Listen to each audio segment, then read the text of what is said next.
बीवी के इंतखाब में बहुत दूर अंदेशी से काम लो, क्योंकि तुम्हारी खुशी या गमी का दारोमदार 90% इसी पर होता है। तनकीद करने वालों के पीछे पड़कर अपना वक्त बर्बाद मत करो। जब किसी से गाड़ी उधार लो तो पूरा तेल भरकर ही वापस करो।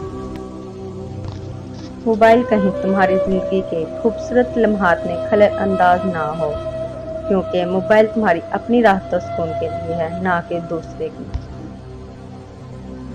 जो तुमसे ज्यादा मालदार या गरीब हो, इसके सामने अपनी दौलत का तज़किरा ना करो। दोस्तों को कर्ज देने में मुहतात रहो, क्योंकि मुमकिन है कर्ज और दोस्ती दोनों से हाथ धो बैठो। मुखातिब से इसकी तनख्वाह के मुतल्लिक मत पूछो। बच्चे को सजा इसके जुर्म के मुताबिक दो। कर्ज उसे दो जो बगैर मांगे वापस कर दे। हर कोई तारीफ पसंद होता है, इसलिए किसी की तारीफ करने में बुखेली ना करो।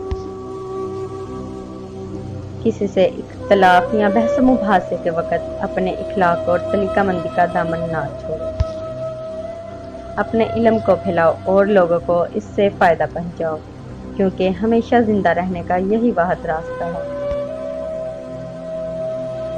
अपनी ज़ाती या माली तफसीलात का इजहार बाकदर ज़रूरत ही करो। अगर कोई तुम्हारे दोस्त की तारीफ करे तो अपने दोस्त से ज़रूर इसका जिक्र करो।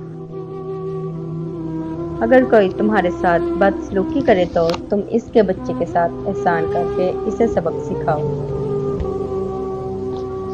शादी इससे करो जो मालो दौलत में तुम्हारे बराबर या तुमसे कमतर हो। रोजाना आधा घंटा चहलकदमी करो। तुम्हारी गरीब वक्त से 5 मिनट आगे ही रहनी चाहिए। जहाँ भी रहो वहाँ अपना अच्छा असर छोड़ने की कोशिश करो। अल्लाह हाफ़िज़।